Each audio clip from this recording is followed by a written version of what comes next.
I am Black America. I'm the inventor of the stoplight, the creator of the potato chip. I am 4 out of 5 people in the NBA. I was the first to think of the gas mask. I'm celebrated in the shortest month of the year, and I am the President of the United States of America. And before you begin to hate me for that, I also invented peanut butter. And I know how much you like peanut butter. And if you just so happen to be allergic to peanut butter, well, I also invented the ice cream scoop. Regardless of my many achievements, however, there are still many social stereotypes that exist, causing people to look at me differently than they would my white counterpart. And while social stereotypes may be the butt of many friendly jokes, they are a very serious issue. The adjectives ghetto, ignorant, lazy, disrespectful, poor, and dirty are all associated with the Black stereotype, along with images of gangbangers, drug dealers, prisoners, dropouts, and, well, basketball players. And while it may be easy to simply blame white America for the creation of these stereotypes, it is not so. These stereotypes did not merely appear out of thin air. Generations after generations of Black people have lived up to this misfortunate image of the Black man. Now maybe it's just me, but I find the fact that there are countless numbers of African American women and men who accept and live this pathetic stereotype disrespectful to each member of the Civil Rights Movement who fought so hard to create a brighter future for Blacks. However, there are still copious amounts of African American women and men who neglect the efforts of people such as Dr. Martin Luther King Jr., Rosa Parks, Thurgood Marshall, and the Little Rock Nine. And instead, they let themselves fall victim to the pathetic stereotypes that surround us. So I ask you, what's wrong with Black people?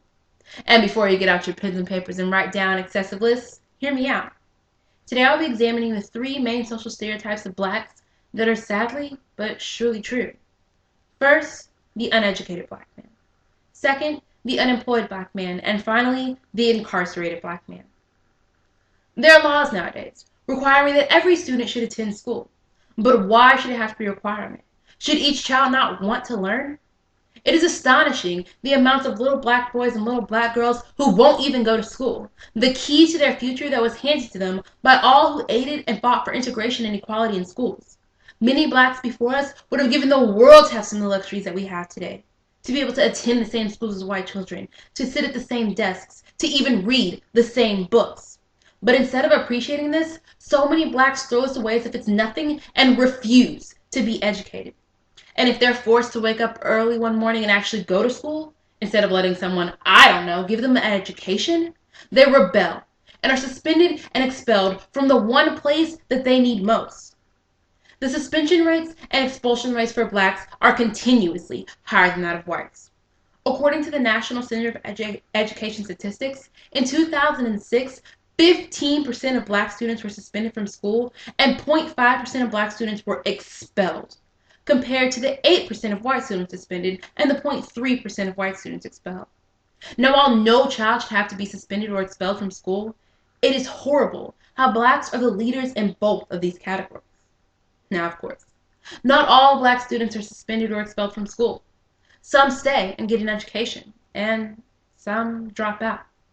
According to the National Center for Education Statistics, in 2006, 10% of Black students nationwide dropped out of high school.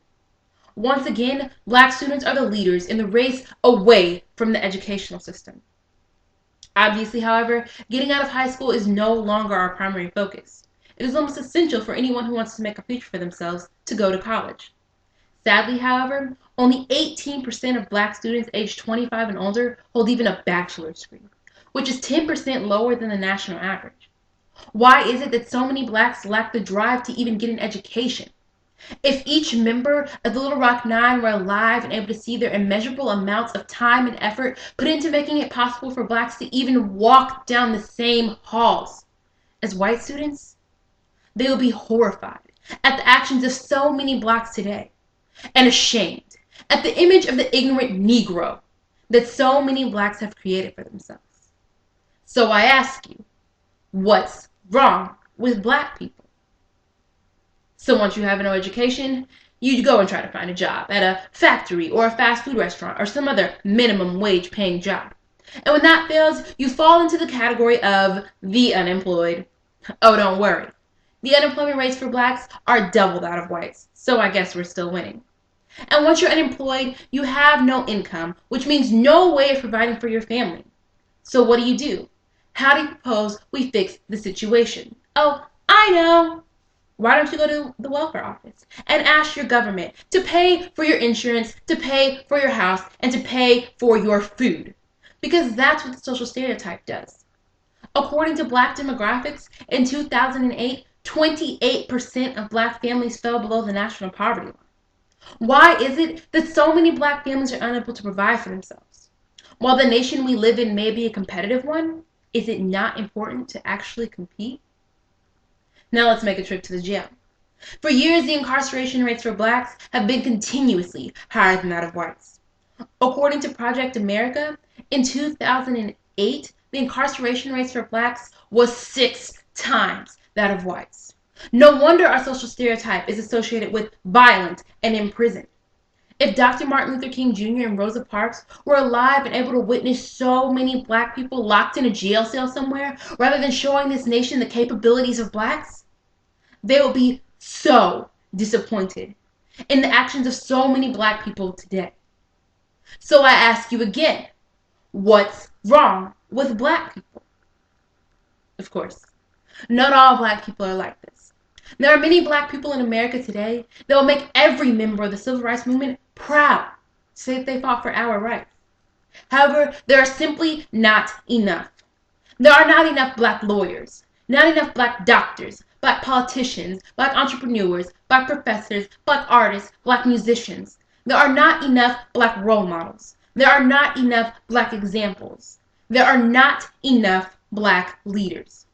It is the job of every black person walking the streets of America to prove to this nation that we are not the inferior race. And the only way to do this is by example. And I'm not just talking about Barack Obama. Because while he may be a wonderful example of the capabilities of one black person to rise above the expectations that anyone has ever previously had for them, he's only one. And this nation needs so much more. Because I want to be able to say that every member of the civil rights movement will be proud of every black person today. Because I want to stop asking what's wrong with black people and instead focus on what's right.